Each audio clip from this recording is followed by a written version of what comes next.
Grazie per il film, è un bellissimo film. Ti facciamo qualche domanda. Appunto, Michele Sibiloni doveva essere qui con noi, non c'è, però ti vorremmo chiedere sicuramente della genesi di questo progetto che appunto arriva. There's going to be an interpreter. Okay. Che arriva appunto da un progetto fotografico di un fotografo, di un regista italiano. Sure. Firstly, thanks so much for having me on this video chat, having the film at the festival there. It's a real honor. Yeah, the genesis of the film was an interesting one. Michele Sibiloni, who was supposed to attend, he and I had been discussing this project for many years. He spent about 6 or 7 years photographing to create this fine art book about this phenomenon that you've seen. And for many years we talked about how it had these great moving image components, how it could be a great film, whether a short or a feature. And by the time he was finishing getting his book ready to be published, we then were able to secure some funding and begin the project. And we spent 3 years in the field filming this. Michele had known all of these trappers from his time working there as a photographer, and that kind of set the stage for us to begin this film. Okay. Sorry for the extremely long translation. It's okay, it's okay. Allora, innanzitutto grazie per aver ospitato questo film e è un onore per me. Allora, la genesi di questo film è molto interessante perché appunto Michele Sibiloni, che è l'autore del libro, ed io abbiamo discusso per anni su un eventuale progetto insieme, e lui ha raccolto in 6-7 anni tutte le foto di questo libro e alla fine appunto abbiamo parlato di farne un film perché pensavamo che fosse un ottimo materiale per un film. Quindi quando aveva finito, diciamo, il libro ed era pronto per la pubblicazione, abbiamo ottenuto i fondi per realizzare questo film, la cui lavorazione è durata 3 anni. Inoltre Michele conosceva i raccoglitori, i cacciatori di cavalletti, quindi questo ovviamente ha aiutato a mettere in moto tutto il lavoro del film. Quello che vediamo nel film sembra miracoloso, ma a livello appunto di guadagno che si può fare, cioè se effettivamente il raccolto, lo sciame arriva in una notte sola, si può fare il guadagno di un anno intero, ma non sempre è così, e vorremmo sapere poi effettivamente, visto che il film si sviluppa nell'arco di 3 stagioni, è stato girato nell'arco di 3 stagioni, com'è effettivamente andato l'impatto, cioè che impatto hai potuto vedere effettivamente sulla comunità locale dal punto di vista del guadagno economico che possono davvero farne?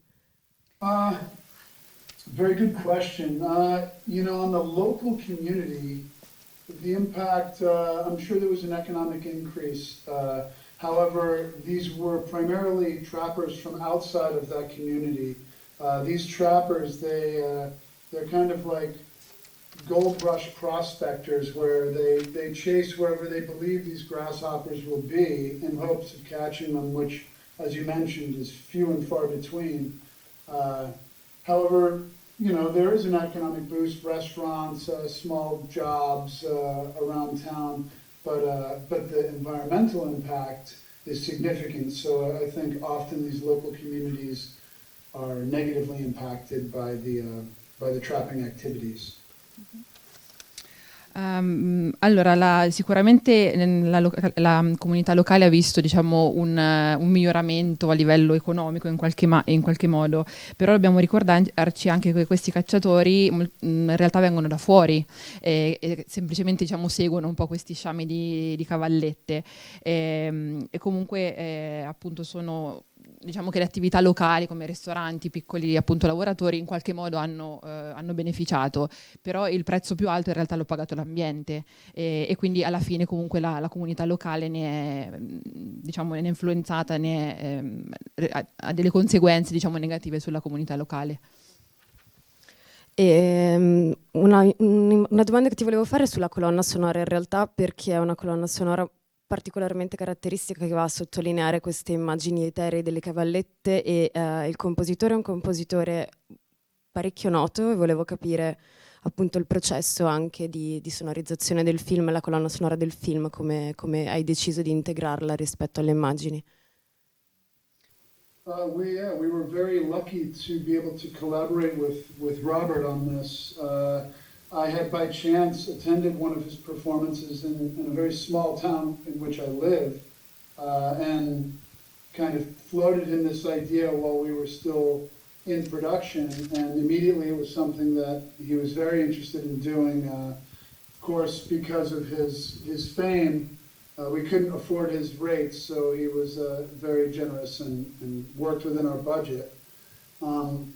But getting together with him at that earlier stage was really helpful, because what we were able to do is take his very science fiction inspired, horror film inspired, immersive sound and kind of blend it into the sound design of the film itself. We were also able to give Robert bits of environmental sounds that we collected in the field that he then worked with. So it was a very unique process in that we were blending more than, it was more than just scoring. It blended into the sound design of the film itself. We were all very pleased with the way it turned out. Sì, siamo stati molto fortunati a poter collaborare con questo compositore famoso. Tra l'altro l'ho conosciuto un po' per caso, ho assistito a una sua performance nella mia città e appunto durante il processo di produzione lui si è mostrato molto interessato a questo progetto e purtroppo però ovviamente lui, essendo famoso, ovviamente aveva un cachet piuttosto alto, anche se poi in realtà siamo riusciti a rimanere nel budget.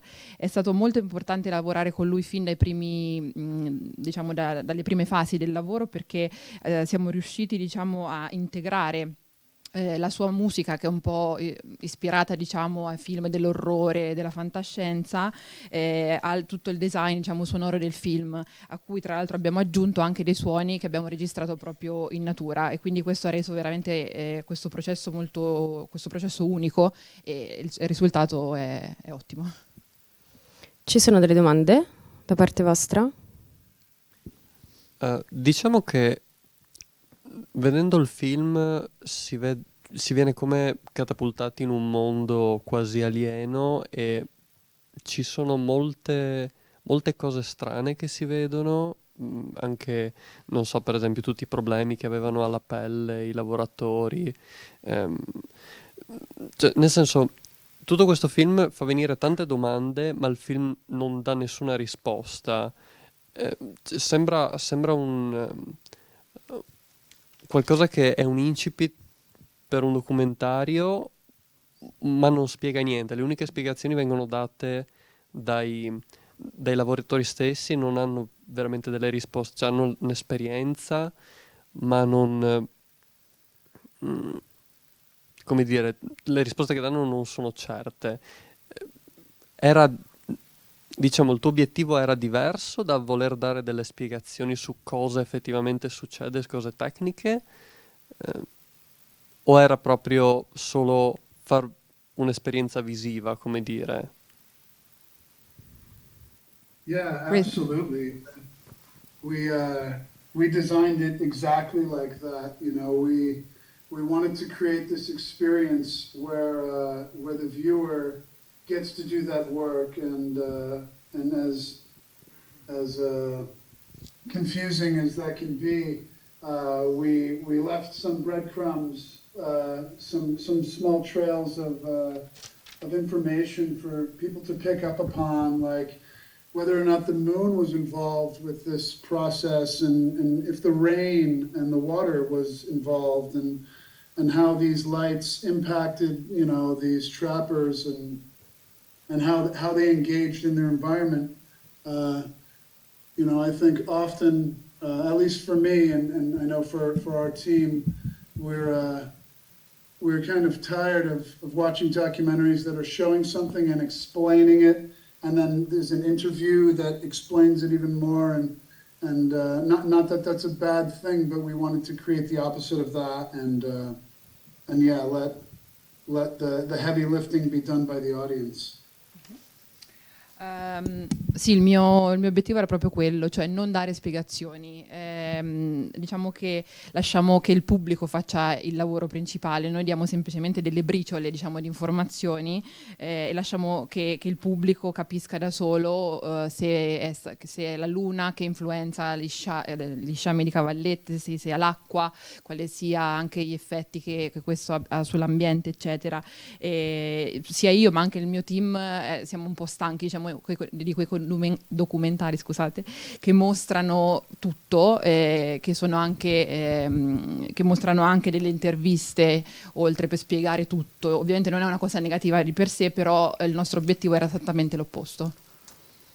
Hey man, I noticed there's a very heavy use of slow motion in the movie, and I was curious to know, since slow motion is sort of a big bet once you decide to shoot at a higher frame rate, I wanted to ask, at which point in the process did you decide you were going to have all of this slow motion? Was it influenced by the music? Was it because you had the score during production, or was it something that you had pictured to begin with? Can I just translate the question into Italian? Sorry. Yeah, Allora, nel film c'è un forte uso dello slow motion, quindi quando ha deciso di utilizzarlo è stato influenzato anche dalla musica oppure era stata una scelta, diciamo, iniziale?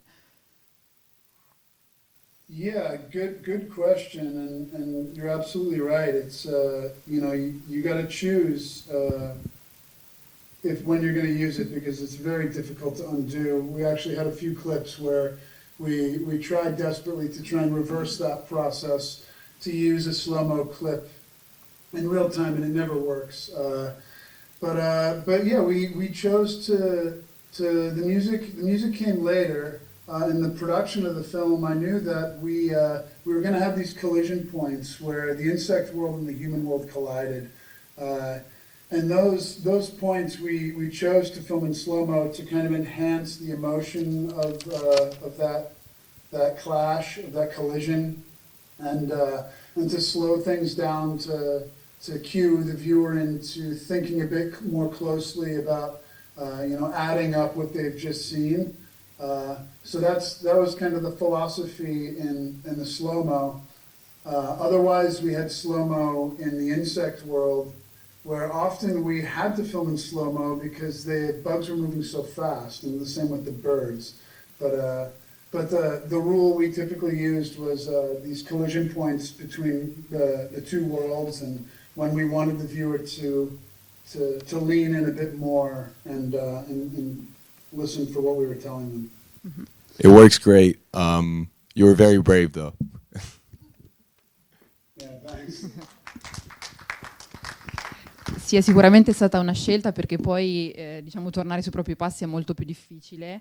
Diciamo che abbiamo voluto utilizzare lo slow motion principalmente in punti di collisione, diciamo, tra gli insetti e le persone, proprio per mettere in rilievo queste emozioni e anche per far sì che lo spettatore mettesse insieme un po' tutto quello che sentiva e dargli un senso. E comunque l'abbiamo utilizzato anche spesso per quando riprendevamo il mondo degli insetti oppure degli uccelli, perché effettivamente si muovono molto, molto velocemente. E se non ci sono altre domande, in realtà ringraziamo Daniel McCabe. Thank you very much. Thank you for having me. It's as I mentioned before, it's a great pleasure to show at the festival, and I regret not being able to be there in person. Sì, grazie a voi, è stato, come detto all'inizio, un piacere e mi dispiace molto non essere qui.